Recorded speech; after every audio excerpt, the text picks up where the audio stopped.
Hello guys, in this video I am going to show you how to select your ad preferences, meaning that you can indicate if you would like to see fewer contents in terms of advertisements and commercials of a particular category such as alcoholic beverages and so on.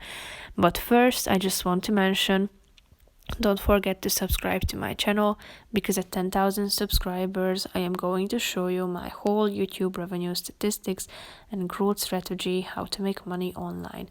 So let's jump into it. First of all, open the application on your phone, then tap on the profile icon in the upper left corner of the screen. Scroll down till you find the account settings section and click on it. Now scroll down to the ads section and click on Ad Preferences.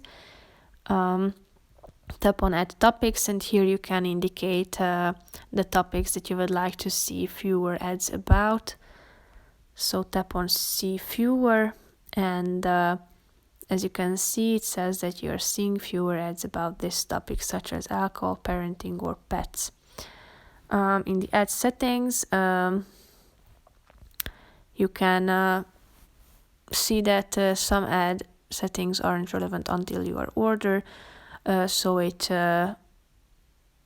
basically refers to your age that you have selected when you've created your Messenger account. So that's pretty much it for this video, guys. I hope you found it helpful. If you did, consider subscribing, and see you in the next video. Bye bye.